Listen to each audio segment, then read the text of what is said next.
mais uma vez bem-vindo ao nosso e ao seu programa.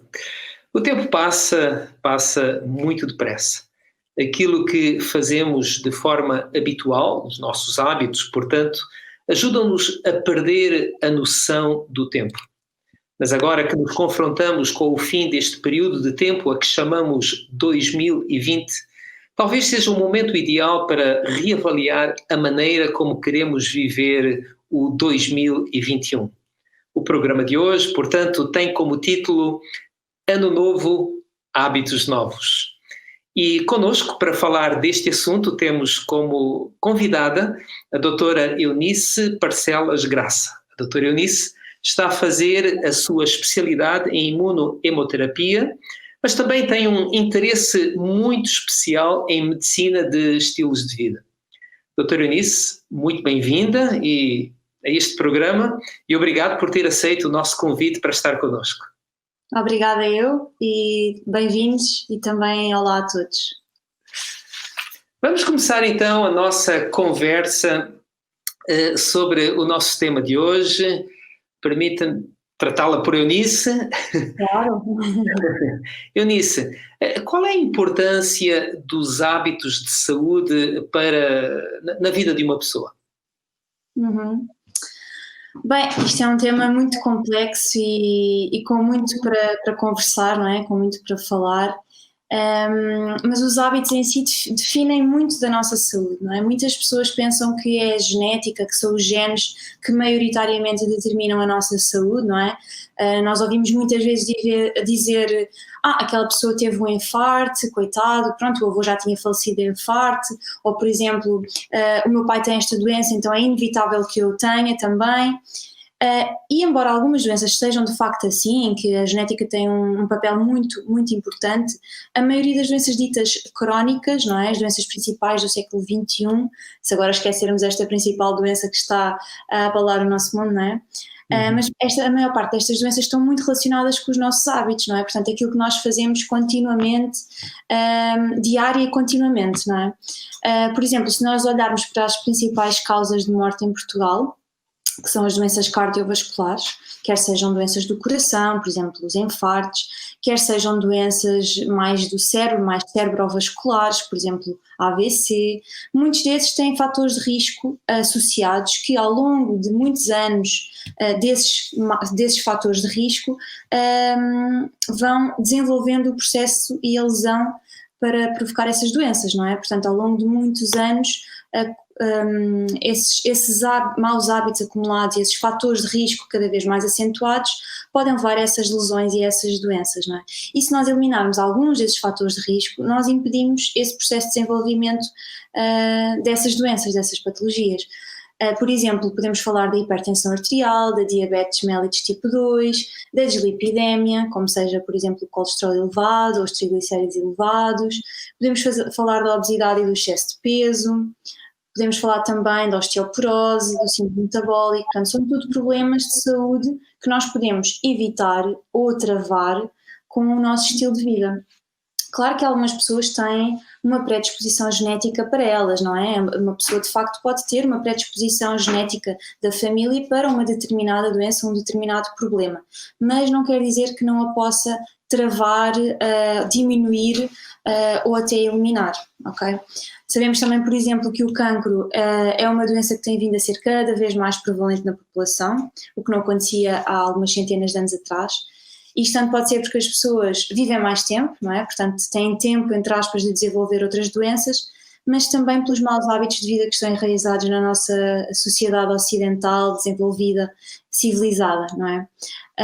Embora alguns destes tipos de cancro tenham, de facto, um componente genético muito importante, há muitos cancros que estão associados a alguns genes, a algumas mutações de genes, muitos estão mais relacionados com a lesão a esses genes, com a expressão que esses genes têm, portanto pela expressão do nosso ADN, entre aspas, não é? E isso é muito influenciado pelo ambiente em que nós estamos. O ambiente é aquilo que nós damos aos nossos genes, portanto o ambiente a que ele está sujeito.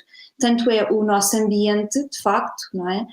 Onde nós estamos inseridos, mas também os nossos hábitos, isso é o ambiente que nós estamos a dar aos nossos genes, e esses nós podemos mudar, e portanto eu penso que é é uma boa coisa em que nós nos devemos focar na nossa saúde, é mudar os nossos hábitos. Então é verdade quando dizemos que a genética é uma arma armadilhada, mas os nossos hábitos é que apertam o gatilho, não é? Sim, no fundo é isso, exatamente. Até existe um conceito que é epigenética, em que se sabe que de facto aquilo que nós fazemos, os hábitos que nós temos, podem de facto alterar os nossos genes e alterar a forma como eles se expressam, porque um gene pode estar lá e ele nunca se vir a manifestar, não é? Muito bem. Então agora, Eunice, vamos pensar em 2021. Quais são alguns bons hábitos que cumpre cultivar, adotar no nosso estilo de vida? Uhum. Bem, sabemos que em vários estudos que foram realizados, nomeadamente um que foi realizado em 2013 sobre morte prematura, foi admitido que 80% dessas mortes ocorreu devido a um destes 3 fatores, ou à combinação de vários: tabaco, alimentação inadequada e exercício físico insuficiente. Ou seja, estes 3 fatores são responsáveis por muitas doenças e por muitas mortes. E embora há umas décadas atrás as pessoas, por exemplo, não soubessem que o impacto que o tabaco tinha na saúde, hoje em dia podemos dizer que toda a gente sabe esse impacto que o tabaco tem para a saúde, não é? Toda a gente sabe que faz mal, algumas pessoas sabem ao que é que faz mal, não é? E há outras sabem especificamente os mecanismos que o tabaco tem e exatamente os mecanismos específicos em que faz mal e como é que leva à doença. Mas em relação, por exemplo, ao exercício físico e à alimentação, falta um bocadinho essa noção, não é? Sabiam que os hábitos inadequados alimentares têm mais impacto na doença do que o tabaco. Claro que podemos dizer que isto é porque há mais gente com hábitos alimentares inadequados do que a fumar, não é? Mas de facto tem um peso muito importante na doença, na perda de anos de vida saudáveis e na saúde. O exercício físico também contribui muito para a carga de doença, também contribui bastante. Portanto, eu diria que de forma geral estes são alguns hábitos que nós devemos adotar. Existem outros, não é? Mas cada um deles daria para uma hora de conversa, portanto eu vou aqui sistematizar quais são realmente os hábitos mais importantes que nós podemos adotar para uma vida saudável. O primeiro deles é não fumar, não é? Portanto, não fumar, não consumir álcool ou outras drogas, não há vantagens para a saúde nisso. Há pessoas que dizem e mesmo estudos que dizem que pode haver vantagens no álcool, mas de facto não há estudos que demonstrem que é exatamente o álcool em si que melhora a saúde, que tem algum benefício. E mesmo que houvesse algum componente do álcool que tivesse benefício para a saúde, claramente as desvantagens são superiores às vantagens. Depois é ter uma alimentação saudável, portanto ter uma alimentação rica em alimentos protetores para o nosso corpo, com micronutrientes que reparam as nossas células, o nosso ADN, como eu falei, e que previnem lesões desse mesmo ADN, das nossas células, e que poderá prevenir a doença. Estes alimentos protetores podem ser legumes, podem ser hortícolas, portanto os legumes e hortícolas, podem ser fruta, podem ser as leguminosas, portanto os feijões, cereais, de preferência os cereais integrais, oleaginosas, portanto os frutos secos, as sementes, e portanto evitar também alimentos processados, alimentos muito refinados, e também evitar alimentos de origem animal que têm um maior teor de gordura saturada, têm colesterol e têm outros componentes que são mais prejudiciais à saúde. Não quer dizer que não se ingira estes alimentos menos bons, mas os primeiros que eu falei devem ser ingeridos em muito maior quantidade e muito mais frequentemente. Depois o outro hábito é fazer exercício físico. Fazer exercício físico diariamente, como uma rotina. Portanto, hoje em dia nós não temos tempo para nada, não é? Mas de facto nós conseguimos arranjar tempo para aquilo que queremos fazer e portanto tem que ser uma prioridade na nossa vida. Os nossos antepassados mexiam-se muito mais do que nós, não é? Tinham uma atividade profissional muito relacionada com uma atividade física, não é? E hoje em dia a maior parte das pessoas tem uma atividade profissional muito sedentária, não é? Muito ou sentado, ou parado, ou em pé, mas a maior parte do dia parados, e portanto é essencial que nós reservemos um bocadinho do nosso tempo diariamente, ou se não for possível de 2 em 2 dias, mas idealmente diariamente, para fazer uma atividade física organizada, ok? Isso é bastante importante. Também é importante nós ao longo do dia termos alguns momentos em que fazemos atividade física e que evitamos estar muito tempo parados. Por exemplo, a cada hora levantar-nos da secretária de onde trabalhamos ou do que quer que seja para caminhar durante 1 minuto, ou seja, por exemplo, ir à casa de banho, ou seja, por exemplo, falar ao telefone. Cada vez que falamos ao telefone no trabalho conseguimos fazê-lo a fazer piscinas entre aspas no corredor, ou seja, tomar o elevador em vez das escadas. Portanto, são tudo estratégias que se ouve muito falar, mas que muitas vezes nos esquecemos, mas que podemos adotar e que de facto quem tem, por exemplo, um daqueles relógios smartwatch consegue ver a diferença que isso pode fazer ao longo de um dia, não é? Que se a pessoa tomar todas essas oportunidades realmente ao longo de um dia e ao longo de uma semana pode fazer diferença nos passos que a pessoa dá, nas calorias que a pessoa gasta, e portanto isso faz diferença na saúde ao longo de muito tempo. Depois o outro hábito é beber água. Muita gente se esquece deste hábito. Beber água é super importante, mantermos o nosso corpo hidratado. O nosso corpo está habituado a ambientes de desidratação e está habituado de facto a poupar água, o nosso rim faz isso muito bem, mas ele não funciona da sua melhor maneira se nós não lhe dermos a água necessária, ok? E portanto eu diria que para uma pessoa adulta no mínimo dos mínimos beber 1,5 litro de água por dia é muito, muito, muito importante. O ideal seria mais para os 2 litros. Depois outro hábito é dormir bem, portanto dormir pelo menos 7 horas por noite, entre 7 a 9 horas, mas pelo menos 7 horas por noite. E também é importante termos uma rotina de sono mais ou menos regular, portanto deitarmos mais ou menos à mesma hora, levantarmos mais ou menos à mesma hora, evitarmos alguns comportamentos à noite antes de ir dormir que nos impedem de dormir bem, por exemplo, muitas luzes, muitos ecrãs, coisas muito estimulantes à noite, não é? Depois evitar também a cafeína, não é? Que não é tão boa para ajudar a regular o sono. Depois discussões com o marido, com a mulher, não é? Exatamente. E depois outros tipos de descanso, não é? Portanto, o descanso, ter um dia em que não se trabalha, um descanso semanal é super importante para a nossa mente e para o nosso corpo. Ter também alguns momentos de descanso anuais, não é? As chamadas férias, mesmo que não se vá para lado nenhum, de facto não trabalhar e fazer coisas diferentes e ter tempo para outras coisas é muito importante e faz muito bem à nossa saúde física e mental, porque a nossa saúde não é só a saúde física, não é? É também a nossa parte emocional, a nossa parte psicológica, e se essa parte não estiver bem, o resto também não estará muito bem, não é? Outras 2 coisas que podem ser menosprezadas, mas que também são importantes, é tentar estar na natureza, respirar ar puro, pelo menos algumas vezes por semana. Idealmente seria todos os dias, mas quando não é possível, quando vivemos num sítio afastado da natureza, tentar realmente algumas vezes por semana estar ao pé da natureza, respirar ar puro, idealmente apanhar um pouco de sol diariamente, uns 10, 15 minutos, não em excesso, porque também pode ser prejudicial, mas apanhar algum sol diariamente, que nos ajuda a manter os níveis de vitamina D, também a nossa saúde mental. Fazer exercício ao ar livre seria uma boa junção dos vários bons hábitos. E depois outra coisa é ter uma atitude, outro hábito é ter uma atitude positiva perante a vida, não é? Tomarmos algum tempo diariamente para estarmos perante algo inspirador, quem sabe meditar nesses textos. Sabemos que aqueles que acreditam em alguma coisa, que acreditam em Deus, costumam ter uma atitude mais positiva perante a vida, costumam ter uma melhor saúde mental.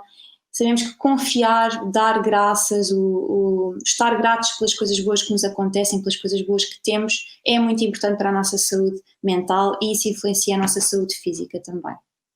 E pronto, basicamente são estes hábitos, que já são muitos. De facto é aqui um conjunto, é um pacote de hábitos muito importantes. Devemos adotá-los todos assim de uma forma, de uma vez só, ou começamos por um e vamos adotando gradualmente? O que é que te parece? Assim, eu diria que algum importante que vem antes? Eu diria que todos são importantes, e que o foco devia ser em arranjarmos tempo de facto para cuidar de nós e cuidar da nossa família. Porquê? Porque a doença, se nós adoecermos, a doença vai tomar-nos muito mais tempo, muito mais saúde mental, muito mais dinheiro, não é? Mas se for para adotarmos então um hábito, eu diria para adotarmos um de cada vez, primeiro que tudo, porque pode ser muito avassalador nós irmos adotar todos os hábitos de uma vez, não é? É muito difícil uma pessoa que faz tudo diferente destes hábitos que eu falei, ir adotar todos de uma vez. Portanto, diria que, em primeiro lugar, adotar um hábito de cada vez.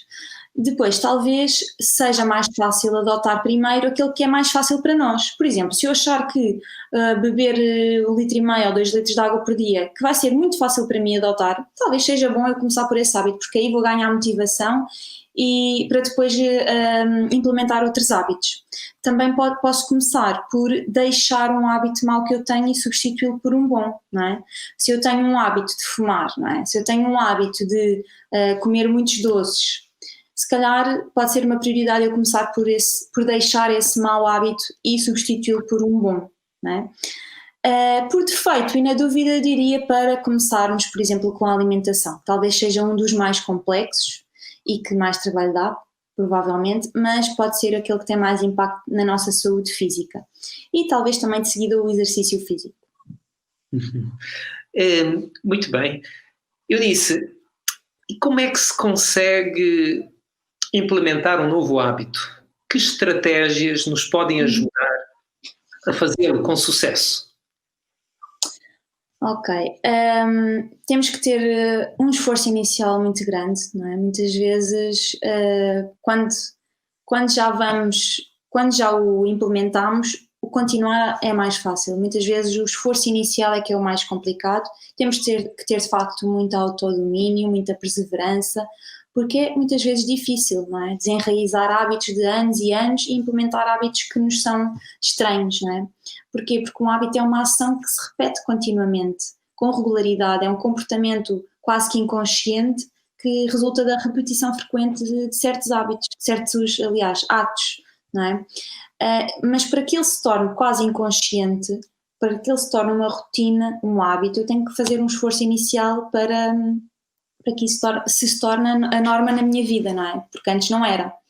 Então, primeiro que tudo é de facto aquilo que eu já mencionei várias vezes, focar-me num hábito de cada vez, ou então, se for mais fácil para algumas pessoas, é agrupar 2 ou 3 hábitos bons. Por exemplo, a pessoa pode agrupar o exercício físico ao ar livre, por exemplo, já é estar a agrupar vários hábitos. Estar na natureza, estar a respirar ar puro e estar a fazer exercício físico, não é? Muscular, quando o tempo está bom, não é? Exatamente. Ou até posso também adicionar aqui o passar tempo com a minha família ou com alguns amigos, não é? Se juntar essas pessoas também. Mas eu diria que existem 4 estratégias para nós conseguirmos implementar bem um hábito e conseguir implementá-lo e mantê-lo, que é tornar o hábito evidente. O primeiro passo. Portanto, nós temos tendência a fazer aquilo que nós vemos, não é? Se nós vemos, nós temos mais a ideia de o fazer, não é? E, portanto, se nós vermos, se nós temos a casa cheia de, sei lá, chocolates, nós vamos ter tendência a comer, se gostamos, não é? Se tivermos a cozinha cheia de fruta, vamos ter tendência a comer, não é? E, portanto, tentar fazer aquilo, tentar colocar à nossa vista aquilo que nós queremos fazer, ok? Por exemplo, pode ser andar sempre com uma garrafa de água, se nós queremos beber mais água, pode ser andar sempre com uma garrafa de água na mala ou na mochila e ter uma no trabalho e ter uma em casa. Assim, eu vou estar sempre a ver uma garrafa de água, eu tenho aqui a minha, por exemplo, e aí vou ter essa tendência de beber água porque eu estou a ver. Ok, está aqui uma garrafa, é verdade, vou beber água, não é? Se nós não tivermos, se nós não andarmos com a garrafa, nós não nos vamos lembrar porque não estamos a ver, ok? Portanto, primeiro passo, tornar o hábito evidente. Segundo passo, tornar o hábito atrativo. Eu vou fazer aquilo que é mais atrativo para mim, não é? Que vou ansiar aquilo que me vai dar algum prazer, não é? Portanto, por exemplo, pode ser agrupar o fazer exercício físico com um amigo ou com uma amiga, não é? Por exemplo, uma pessoa com quem eu gosto muito de estar, mas nem sempre tenho muito tempo para estar. Então eu vou fazer, cada vez que eu fizer exercício vai ser com essa pessoa. Então eu vou tornar esse hábito de fazer exercício mais prazeroso, porque vai ser com uma pessoa que eu gosto de estar e que não tenho habitualmente tempo para estar, não é? Portanto, tornar o hábito atrativo. Em terceiro lugar, é tornar o hábito fácil. Tudo aquilo que é muito difícil eu vou ter tendência a não fazer. se calhar posso fazer inicialmente porque tenho muita motivação, apetece-me muito fazer e quero muito mudar aquele hábito e quero muito os objetivos que esse hábito me podem trazer, não é? Mas a longo prazo eu vou deixá-lo porque ele vai ser difícil, não é? E nós vivemos vidas atarefadas, a maior parte de nós temos que nos facilitar a vida a nós próprios. Qual é que seria, por exemplo, um exemplo? Preparar as refeições para a semana, ao domingo, por exemplo. Aí eu tenho ali as marmitas todas prontas, no dia a dia eu vou trabalhar, é só levar, porque já está feito, já está pronto. Até posso congelar metade e ao longo da semana ir descongelando e que já está pronto, já está naquela porção que eu vou comer, já está exatamente aquilo que eu quero comer. Eu não tenho que pensar no dia, é só tirar e já está. Portanto, isto é só um exemplo, claro que existem muitos outros, não é? Tornar um hábito fácil.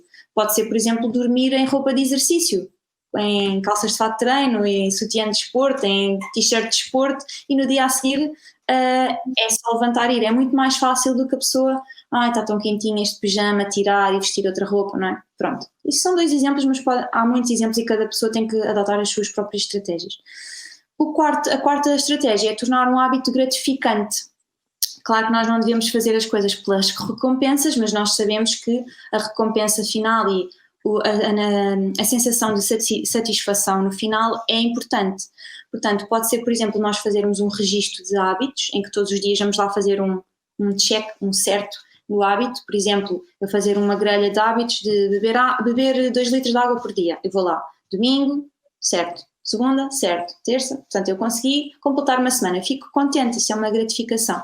Também pode ser decidir que vou comprar uns ténis novos se eu conseguir fazer este check no exercício físico durante 1 ou 2 meses e aí depois compro os ténis novos, por exemplo. Pode ser várias estratégias. Portanto, primeira estratégia, tornar um hábito evidente. Segunda, tornar um hábito atrativo. Terceira, tornar um hábito fácil. E quarta, tornar um hábito gratificante. Acho que nos pode ajudar. Muito bem, nós temos aqui uma excelente receita para um bom hábito, para a implementação de um hábito novo em 2021. Eu vou repetir: evidente, atrativo, fácil e gratificante. Está certo? Está certo. Ok, muito bem. Para não esquecer. Agora, Eunice, e para desenraizar um hábito mau, existe alguma estratégia? Sim, no fundo é ao contrário da criação dos bons hábitos, não é? Por exemplo, se eu quero deixar um mau hábito, eu devo fazer o contrário daquilo que eu deveria fazer se eu quisesse implementar esse hábito, não é? Então, aqui essas 4 estratégias são ao contrário. Eu tenho que tornar o hábito invisível, não é? Por exemplo, primeira estratégia, tornar o hábito invisível. Por exemplo, não ter doces em casa. Eu não os vejo, eles não estão cá, eu tenho menos tendência de os consumir, não é? A pessoa quer deixar de fumar, não comprar, pronto, também não vai ter menos tendência a fazê-lo, não é? Há muitos outros exemplos de cada um destes hábitos que vocês podem utilizar, portanto eu disse apenas 1 ou 2, mas há imensos exemplos. Portanto, primeiro tornar o hábito invisível, eu não vou ver, eu tenho menos tendência a fazê-lo. Depois, tornar o hábito desinteressante. O hábito que eu quero implementar, eu quero que ele seja interessante. Aquele que eu quero retirar da minha vida, eu tenho que o tornar mais desinteressante. Por exemplo, uma pessoa que fuma, a pessoa tentar ter a informação específica exatamente do que é que fumar faz ao nosso corpo, os mecanismos todos, os mecanismos pelos quais provoca a doença, saber exatamente quais os malefícios do tabaco, torna desinteressante fumar, não é? Torna um bocadinho mais, isto não é assim tão interessante, se calhar devia deixar de fazer. Então, aos poucos, dando essa informação, isso é um mecanismo que os médicos interessados nesta área de ajudar os doentes, os pacientes a implementar bons hábitos e a retirar maus hábitos, devem fazer, é dar informação, não tudo de uma vez, mas tem alguns processos, tem alguns passos que de facto ajudam. E, portanto, tornar este hábito interessante. Depois, o terceiro é tornar um hábito difícil, não é? Ao contrário de fácil, tornar um hábito difícil. Por exemplo, se eu acho que estou a perder tempo demais a ver muita televisão e quero usar esse tempo para outras coisas mais úteis, por exemplo, posso deixar o comando da televisão a um difícil acesso, não é? Posso deixar, por exemplo, o comando da televisão dentro de um armário ou de uma gaveta, em que não é tão fácil, não é só chegar lá e ligar, não, eu tenho que ir levantar-me, tenho que me ir levantar, tenho que ir ao armário, tenho que puxar a gaveta, tenho que ir lá buscar, portanto, torna um bocadinho mais difícil. Não é impossível, mas torna um bocadinho mais difícil. Se eu estiver também a passar demasiado tempo numa aplicação do telemóvel e acho que não está a ser bom para mim, se calhar posso desinstalar a aplicação, não é? Desinstalar a aplicação, eu posso sempre voltar a instalá-la, não é? Mas torna um hábito muito mais difícil. E, portanto, há muitas outras estratégias que se podem utilizar para cada um dos hábitos. Também pôr, por exemplo, as bolachas que eu tenho em casa que não consigo resistir, colocá-las no final do armário, um difícil acesso. Pronto. Só lá vou buscá-las se eu quiser mesmo muito e tiver a motivação para ir lá atrás do armário.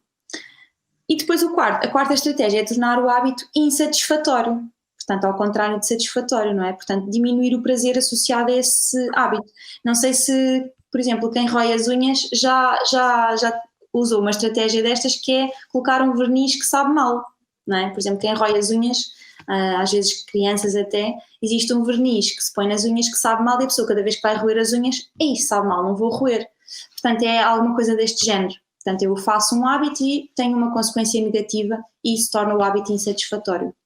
Portanto, no fundo é isto. Portanto, 4 estratégias para diminuir os hábitos maus e desenraizar os hábitos maus é tornar o hábito invisível, tornar o hábito desinteressante, tornar o hábito difícil e tornar o hábito insatisfatório. Eunice, muito obrigado.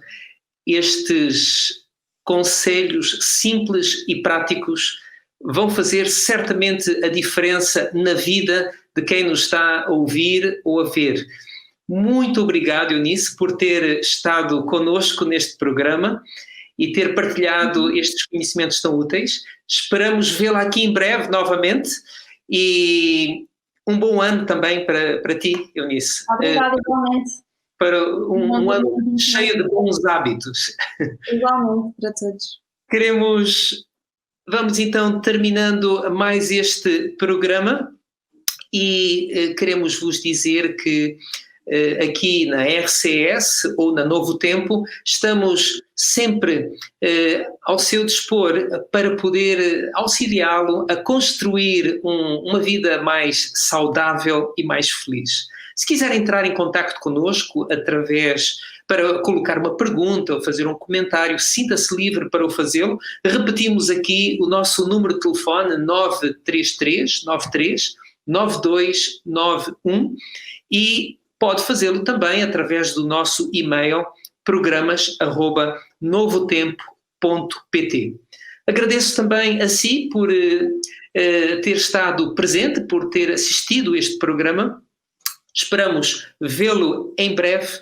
Marcamos consigo um novo encontro e também para si um ano muito feliz e cheio de bons hábitos.